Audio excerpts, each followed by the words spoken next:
Hello everyone, welcome back. Let's go ahead and get started. Suffering, isn't it? Please. So how Shiva… You still with him only? how Shiva explored his life, the different dimensions, I wanted to ask that also. That's what I said just now without mentioning his name, but what you're referring to as Shiva means, Shiva means that which is not. That means he is not. He is not means what? He is in a state of abandon. An artist should know a state of abandon, nothing phenomenal will ever come out of you. If you're doing it self-consciously, if I paint this, how much money will I get? Then you must be a street-side caricature artist. If you want to produce something fantastic, what you consider as myself should go, at least for moments. If not continuously, at least for moments it must go. I'll say that is the one thing I was. I'm glad that he elaborated on Shiva. That was just not. It's not well, I don't know. Does. And the last one he talked about the universe is like 99.9% empty space. Came out of Shiva's hand. Existence creation came out of Shiva because everything's most things are empty space. It's really amazing. But he also apparently there's another, as Sadhguru would say, another dimension to Shiva, that which is removing in a sense yourself from whatever it is that you're doing, and not necessarily literally removing yourself like your Atman, you know, but more along the lines removing the ego self, I suppose, is what it seems like. Removing how much money I can make for this. How will this benefit me? Can I create this for my own likings or whatever? Just taking out the ego, I guess is the best way to explain it, the ego from whatever it is that you're doing. That's apparently another dimension, as Sadhguru would say, another dimension of Shiva. Shiva is obviously the empty space, that is which is which is not existent is Shiva. I think, and he did. I do believe I remember Sadhguru saying that, where you know, Shiva is essentially that which is not, which is empty space, and also apparently this as well as removing oneself. Let me know. Shiva means that's what it means. He's not.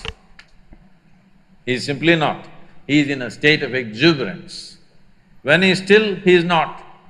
Otherwise, when he gets into movement, he gets into the most intense dance form, so then also he is not. He doesn't know the in-between. He is on this peak or on this peak. He doesn't rest in between. So, that's why exuberance and abandon is more important than control. Karam Sadhguru, my question is, what are we supposed to do when we are angry, and how to deal with deep-rooted anger? It depends who is the victim.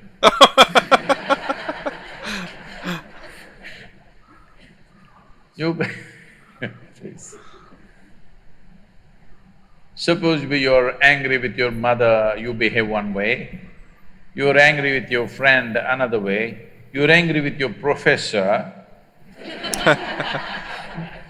completely different way. Yes or no? So, who is your victim right now? Accordingly, you should do. But now, you are asking this question as if anger is a natural part of you. Are you angry right now?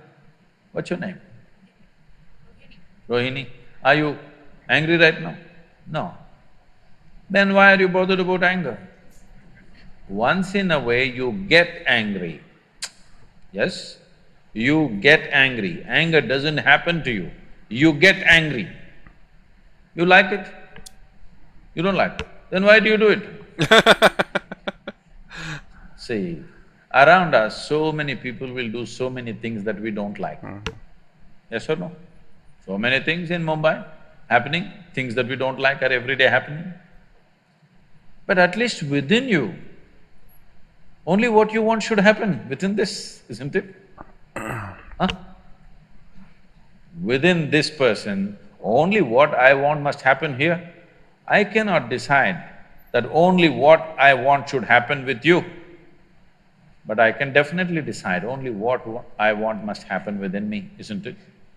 If you could decide only what you want should happen within you, would you choose anger or joy? What's your choice? Please choose, I'm going to bless you. See, you want the highest level of pleasantness for yourself, isn't it? Then why is such a thing not happening? As I said earlier, you never read the user's manual. How this functions has not been looked at. Do not go by the example of people who came here a few years earlier than you. That, no, my mother also was like that, my grandmother also was getting angry, so I am also getting angry. They should not be the leading lights of your life. I want you to look at it. Your thought, your emotion, your body must happen the way you want, isn't it? Huh? If somebody else can decide what should happen within you, this is ultimate slavery, isn't it so? Huh? This is… Sorry. What I've always said when I've talked with one of my friends is that if there's a word that offends you, then you're a slave to that word because that word triggers something in you and has control over you. If that word has no control over you, then it would not make you react in a way that you don't want to react to. It's interesting you saying that. the worst form of slavery. I can decide what happens within you. This is not right. What happens around you, maybe we can decide, but nobody should decide except yourself what happens within you. If you decide, you would keep this in the high state of pleasantness for sure. You wouldn't be battling with anger. It's not just about anger, fear, stress, tension, don't address them separately. Essentially, your mind is not taking instructions from you. Why? Because you don't know where the damn keyboard is. Yet, we gave you a supercomputer, you do not know where the keyboard is. So one day you did this, something worked, another day you did this, something worked. You know, have you seen people? The radio doesn't work, boom, and it works sometimes. That's not a technology, that's chance. Have you seen this? If something doesn't work, people think tap, tap, tap, it'll work. And a lot of people are using this for human beings also. Something doesn't work, tap, tap, and it'll work. In Tamil Nadu, there is a saying, "Naalu kudutha ella sariyaidu."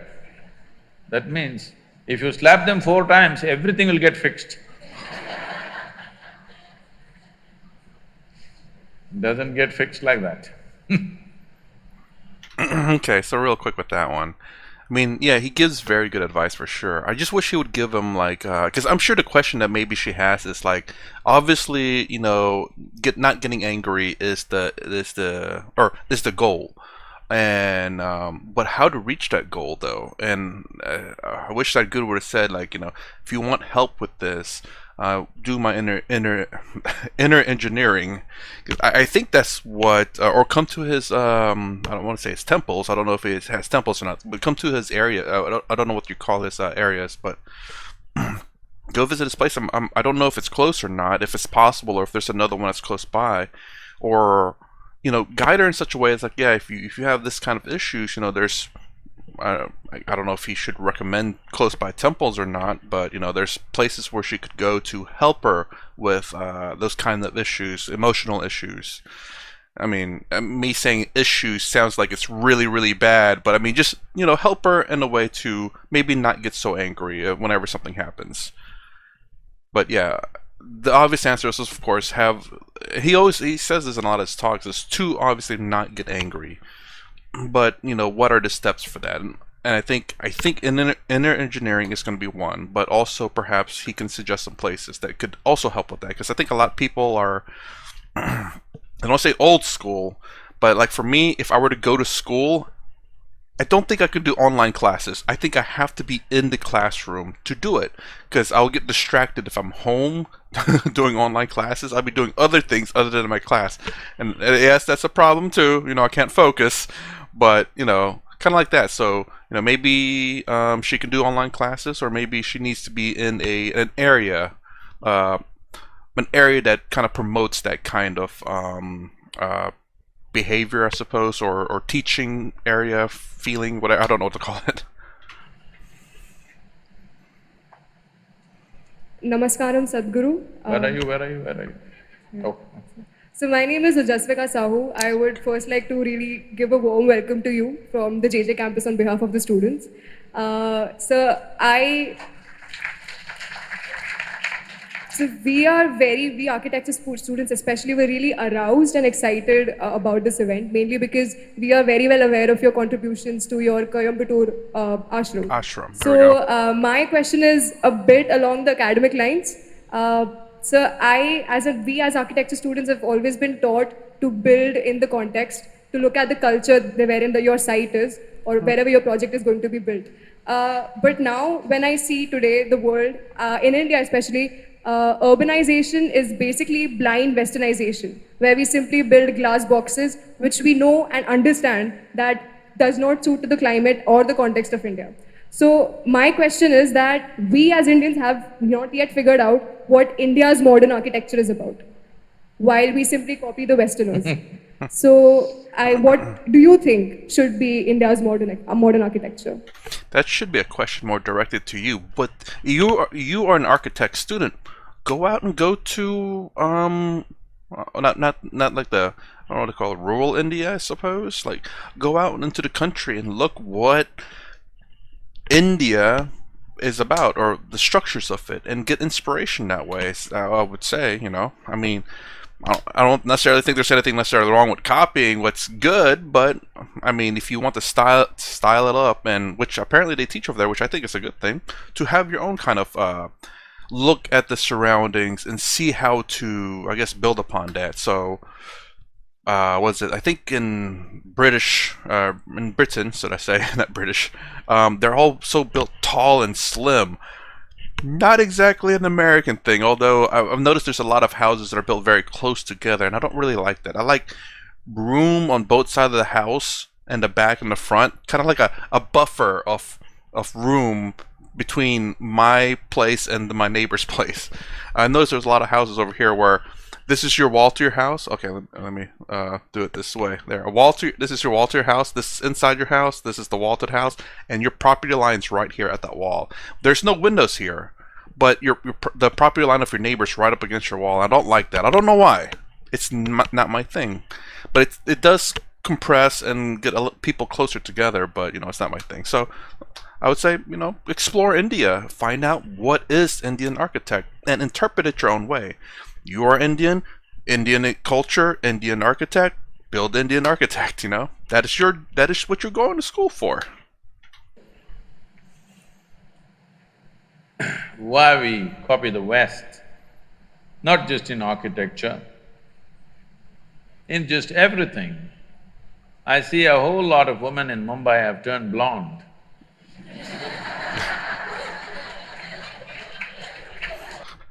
Oh God. Sorry to pause again, but are they turning purple, pink, and blue, and green too now? Because that's what's going on all over the place over here, and I just don't get it. I mean, it's just more money being spent just to change your hair color. I don't know if that's worth it, but hey, look, if it makes you feel better, that's fine. But I genuinely don't get it. But then again, I probably don't get a lot of things. I have no problem if your hair turns blue or green Oh, or God. purple or red, but blonde. Oh, maybe we copied y'all then. I have no problem with that color either. It's just that they left us 70 years ago, but they're still living in our minds. At least as a generation, we must stay away from that. When you're completely away, then you can make your hair color whatever the hell you want, but not in imitation of somebody, isn't it? You can make it whatever color you want. You want to paint 7 colors in your hair, please do it, I have no issue about that. But you shouldn't be doing it because some color is superior to your color. Yeah. That's apartheid, isn't it? Unfortunately, when I see even in United States, a whole lot of African American people have blonde hair these days. All this fight about civil liberties, here it is in the form of hair.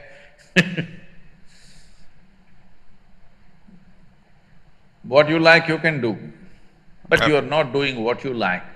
There's a compulsiveness about doing certain things. I will say I was going to say that, if obviously if that's what you want to do, that's what you want to do. And I always say make sure that you're doing it because you want to do it, not because you see someone else doing it and you want to be like them, which is essentially what he just said. So this compulsiveness has definitely come to architecture also. I'm glad to see that at least in this school, of the many universities that I've been to, this is the first one they're able to sit on the floor.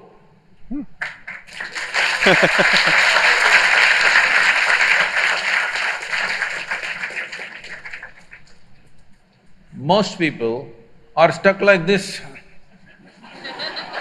you know.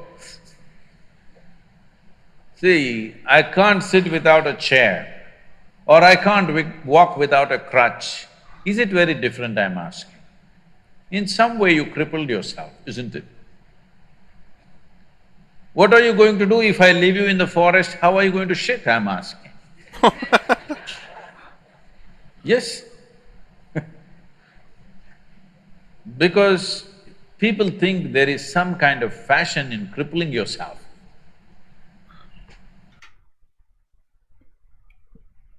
There are actually some people in America, again, maybe even in Britain, maybe, I'm not sure, that actually that is a thing. It's a very extreme minority, like a very extreme minority, but I watched a video of someone thinking that they deserve to be blind and they blinded themselves. It was really crazy. So this has gone into every aspect of our life and architecture. What to say of… See, if you look back at ancient India, what aesthetics! I'm sure you're all students of… many of you are students of architecture, or even if you're an artist, you notice many things. This is my problem. When I look at something, even if it's little off, even if it's minutely off, my eye doesn't miss it. So all the time everything bothers me little things which are off, geometrically off. Because my experience of life is largely geometric. For me, colors, textures, everything comes later. For me, something is geometrically right is very, very important. Because this is the essence of creation. In the physical world, the most important aspect is geometric perfection. The planets are going around the sun for quite some time, not held together by a steel cable or something. Geometric perfection is keeping it going, isn't it? If the geometry goes off of this solar system, that's the end of it. It'll all fly into oblivion. So geometry is very important. In the yogic sciences, the entire yogic sciences on the physical level is just about aligning your geometry, your individual geometry, to the cosmic geometry so that at some point there is no difference between you and the cosmos. You experience everything as yourself simply because you have attained to a certain level of geometric perfection. It's not just in the body. In your physiological structure, yes, but in your chemical structure, in your energy structure, you get your geometry aligned with the larger geometry so that you and that larger phenomena feels just the same because they're properly aligned. A machine, let's say an engine, let's say a car engine, if we say it is well engineered, Essentially, we are saying it's geometrically perfect. Yes or no? It is geometrically so perfect, there is least amount of friction. The same goes for this. If it is geometrically perfect, there is least amount of friction. If there is least amount of friction, there is very little wear and tear in terms of life. That's another thing I always kind of say too, is the fact that, the more that you try to fight yourself, the world, truths, the more difficult it becomes, the more friction you'll have, the more trouble you'll have in life. And what I mean by that's like, how do I say? Let's say the radical feminists are fighting their biology. They're telling a lot of women that, and in the Western world, I'm not sure in where, Western world, like they're telling women that they can have a six-figure job, a CEO, have a family, and do all these things, which is not true. No single person can really do that. It's very difficult to do that. That's the reason why throughout history we've kind of split up the task. It's not to say that you can't work a job and have a family, but to do like a CEO thing, which requires a massive amount of time dedicated to it, you will not see your family. And that's what a lot of people don't. I'll say a lot of females that are raised in this kind of thing not realizing, and this is a lot of friction because they're a lot of these females, this particular type of females, are fighting against their biology, and it's so rough on them. They're going against what they feel that they want to do because they're trying to do something else that they don't want to do.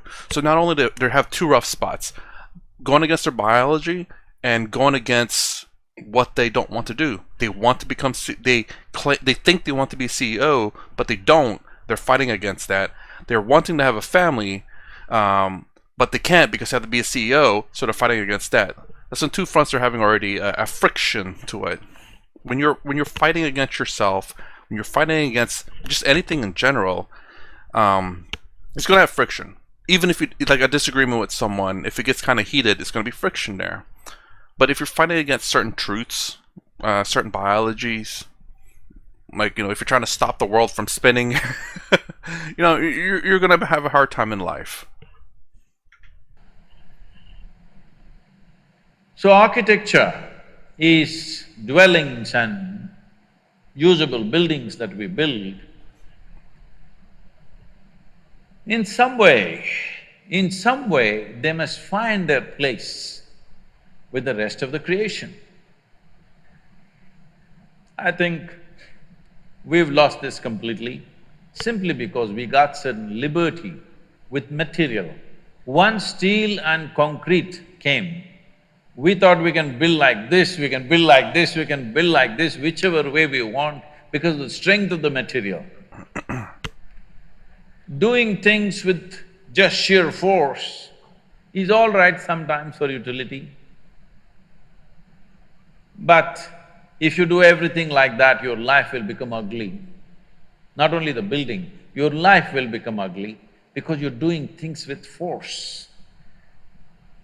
Life is beautiful when we can do things with minimum force and maximum impact. Yes or no? Anything that we do it with minimum force but with maximum impact, then life feels aesthetic and beautiful.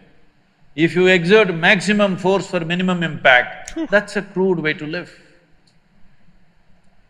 So our architecture has taken to this mode simply because we found material where the strength of the material is such, we can do absurd shapes and still make them stand. Something which has no right to stand up geometrically is standing up simply because of the strength of the material. If we withdraw from that excitement of finding new material to a more sensible geometry in the world, well, you will see world will feel much better. People will be much healthier physically and mentally if they live in such buildings. There'll be many other benefits. Above all, you will cause minimum disturbance to everything around you. So, when we started designing buildings, now everybody is in appreciation and in agreement, but when I first started talking about it, Our own people who are around me, they look at me like this, and once I turn back, they roll their eyes at each other, is he gone crazy? It's not that I have a rear view mirror, they don't understand this. But it took lot of talking and talking and talking and talking endlessly to make them understand that it'll work.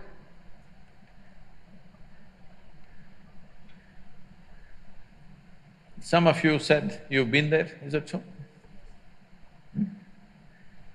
So, today all the utility buildings, other things that are being built in many different ways. But fundamentally, anything concerned with the spiritual process in the temple that was built there, mainly they're standing because of geometric perfection, not because of the strength of the material. For example, the dome is the largest elliptical dome of its sort, 72 feet in diameter. It's not semicircular, it's elliptical like this. And there is no cement, there is no concrete, there's no steel.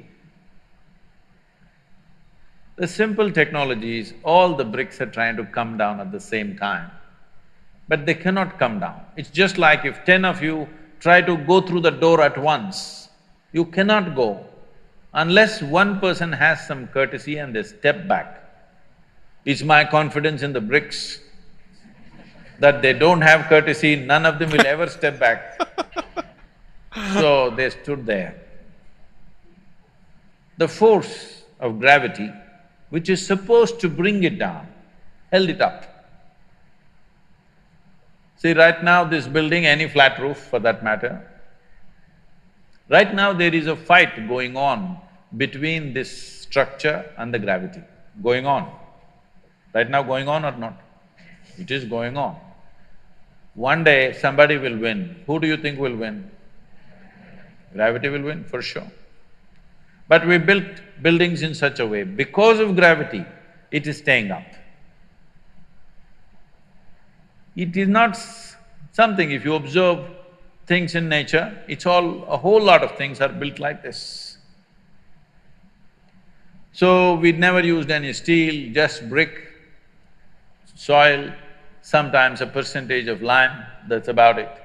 And the feel of these buildings is very different because there is no tension in the building, there's no stress happening all the time. So I keep joking, see, the building itself is meditating, at least you'll better learn something. The buildings are meditative because there's no stress in them. They're using the forces which are trying to pull them down as the force to stay up. This is something every human being should learn. What are the forces which try to bring us down? That is what you must use to go up. In a way, if you know something about aerodynamics, you would know aerodynamics is not against gravity. It is just using gravity to take off in a certain way. An airplane with the right kind of wings is not necessarily against gravity. But a rocket is against gravity. It's just the kind of thrust it has is like a forceful way of getting away. But an airplane is not made like that, simply it's carrying tons and tons, you know. It doesn't matter how many times you have seen an airplane land and take off, you can still go on watching because there is something amazing about it that some 100–120 tons simply takes off and flies. If it is… see, there are two kinds of flying machines, there are rotary wing machines and there are fixed wing machines. That is, fixed wing airplanes and the helicopters. A helicopter is taking off with sheer force. If you don't know this, I'm a licensed helicopter pilot. So, helicopter when you fly, moment to moment you have to keep it flying. But when you fly an airplane, all you have to do is take off and just leave it. Landing you must know unless you're a Bin Laden pilot. Landing you have to learn. Those guys didn't want to learn landing they are different. But it's only the landing which is really the challenge, rest of it is just child's play. Actually, if you put a 10-year-old boy he will make a 747 takeoff. Only landing is a problem. But landing today, machines are doing better than human beings. I will, like when I'm flying this Air India from Mumbai to New York 3-4 times in a year, sometimes I'm there with the pilots talking to them, then I was just discussing these things and said, to what extent are you using the autopilot? He said, Sadhguru, we feel ashamed in front of you to say this, but she 99%? lands better than us. You just let it lands by itself. It has all the data how Mumbai airfield is made. If you just set it and sleep, it will land. Kind of makes you wonder about like a lot of the what's going to happen with these kind of jobs, and I wonder what pilots think about this, taxi drivers as well, because you're having cars that can, in this sense, drive themselves. But of course, not everyone that's used to the old method are going to trust these cars. Accidents still happen, they're still computers and they're made by humans. Humans make errors, computers freezes up, software freezes up, it's made by a human. So it will have some errors in it as well. I'm just kind of wondering, how I wonder how these people feel like, man, I better start learning another job because this thing's landing and taking off on its own. But obviously, you're still even with autopilot, you're still going to need pilots just in case it fails. People are talking about driverless cars, that's never going to happen in Mumbai traffic. But a pilotless airplane is very much a doable thing. It's only people's fear you have to manage, that the airplane is flying without a pilot, you have to manage the passengers. That's the only problem. Otherwise, it's very easy to make a pilotless airplane. A lot of pilots are sleeping. Now by law, if the flight is more than some 4 hours or so, a pilot can sleep for 40 minutes or 50 minutes, something. There is a law now that they can actually officially sleep. Because it's a big sky, it's not going to hit anything. Why I'm saying this is, the same goes for buildings. You can make the building either come up like with some exuberance, or it's standing like a depressed person. This is something… suppose you see a building like a human being. Do you want to look at their face or you want to avoid their face? That's how a building should be. If you look at their face, you must feel joy. How… essentially, it's a geometric manipulation. How geometrically perfect it is will give that much sense of completeness to people when they visually see it, because the human eye is one eye on the planet which catches the maximum amount of detail. Because it catches so much detail, most important part of any physical structure is geometry. And some people can consciously catch it, others unconsciously react to it. They like it or they don't like it, that's all they know. But some people can consciously see, okay, this is the reason why it feels like this. So when it comes to architecture, it should not be in terms of European, Indian, this, that. These styles are established at a time when materials were limited, all right? The material available was so limited in those regions, accordingly they structured it, and most of the time everybody copied one architect in that area and that became the culture. That need not be the future of Indian architecture, but India having a history of tremendous aesthetics, and if you go to the ancient temples, you must come to the south because North India, most of the temples, the ancient temples are all gone. The new ones that they have built is all put up in a hurry. When they got a chance, they put it up like, how they put up Ramlala, suddenly in 2 days, like that. But if you come to the south and see, one amazing thing you will see is their sense of geometry, unbelievable. How they arrived at this sense of geometry, 1,000 years ago, 2,000 years ago, absolute geometric sense in their mind. Well, you have seen the Kailash, I'm sure, at Ellora, the Kailash temple. You have seen Belur Halebid. Have you? Karnataka temples? Oh, it's a must-see. It's just a must-see for any human being, especially those of you who are in architecture, art, whatever you are into. Some aesthetics you are into means this is something you must see. It's more than seeing those sculptures. You must look into the minds of people who did this. If you want to look into their minds, you must withdraw yourself into that time zone. It's over 1,000 years ago, when there were no cranes, when there were no machines, when there were no trucks, when there were no any kind of mechanical things, all by hand. Why would somebody endeavor to do something so phenomenal and so almost superhuman in terms of engineering and the physical difficulty of lifting these huge rocks and doing this carving business? Why would anybody do that? What kind of passion should be firing those people to do this is unbelievable. If you see the Tanjavur temple, have you seen? This gopuram weighs, I think, what, 180 tons, huh?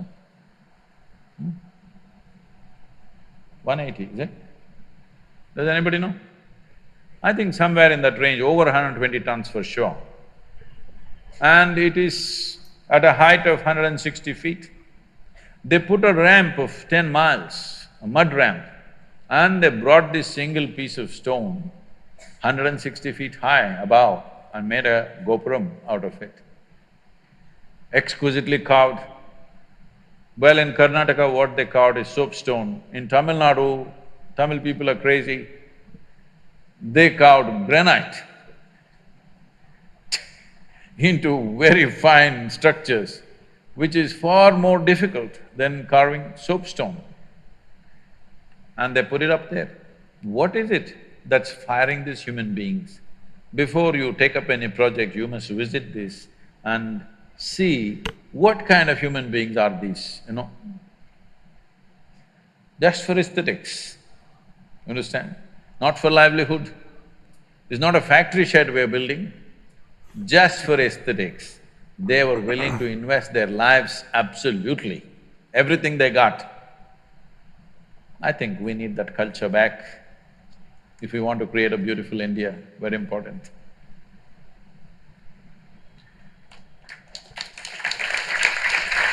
Okay, so it's end of the video here. So I guess all the temples then are going to be in south of India and none really in the north. I remember reacting to the temples of India, but I think they said the locations, but I don't know where they're at. I'm assuming it's mostly south. And the one temple that I said that I would love to go see is the one where they had a lot of, I think, candle lights all the way up. It looks like a pyramid, I believe, if I remember correctly, and had a whole bunch of candles going up to it. It looks really nice. I know that being one of the temples that I definitely would like to visit. And of course, I don't know about the Taj Mahal. That's one of the 7 wonders of the world, if I remember correctly. But I don't know where that's at. Again, if I were to ever go, if I ever do get enough money, there's 2 countries I definitely like to visit out in the east. Japan, I won't say always wanted to go there, but that's something where I wanted to go before even starting this channel. And then India, food and the temples. And maybe see let me say this correct. Maybe go see Sadhguru, or maybe visit him here in Tennessee if he's ever over here.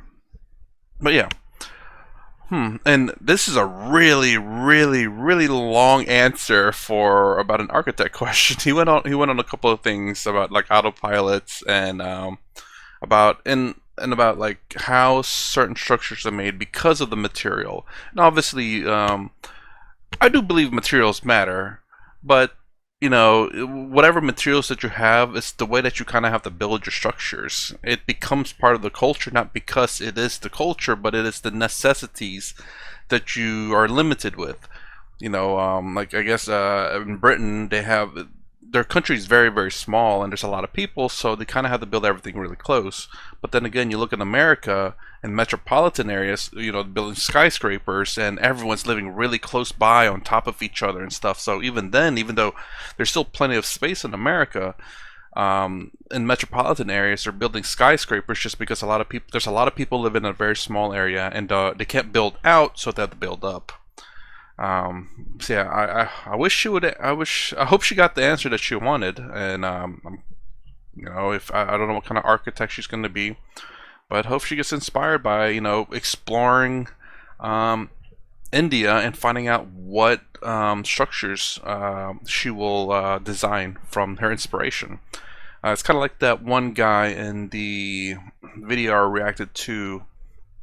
Is it like 1950s? Where they talked to a whole bunch of either college students or high school students and asking them what they want to do. And one of the person wanted to go throughout India and ask them questions. I can't remember what the question was, but he never got that chance. I believe he passed away before he could. You know, I think towards it, I reacted to one of the videos. Like, it's a really old one, but you know, they it seems like they almost bashed him a bit, but I think that's a little unfair. He went over to America and then died before. He died of I forget what reasons, but you know, maybe he needed to make some money before he could do that. You know, he was like in the video was very, very high energy and very passionate. At least that's the way he was presenting himself in the video about India and about the people of India. You know, but the problem is, you know, people change. Everything changes. Everything's temporary. You know, what you think of one day for your life, the very next day could be the complete opposite. Life makes you change. Environment makes you change. Other people make things change, you know. You yourself may want to do certain things, but, you know, situations may change your plans for the future. So you can't exactly blame the person, you know. It'd be nice to ask him, it's like, hey, you know, what, did you want to go and do what you said, you know, a long time ago? And if it says no, what is his reasoning? It says, you know, I'm too old now, I have a family over here, and I can only hope that maybe some other person can take up that life goal and do what I wish I could have done, you know? Fair enough. Way off tangent on that one, but anyways, that's the reaction of part 2. If you like my content, please consider subscribing. Thumbs up, thumbs down below. Thanks for watching. I'll see you in the next vid.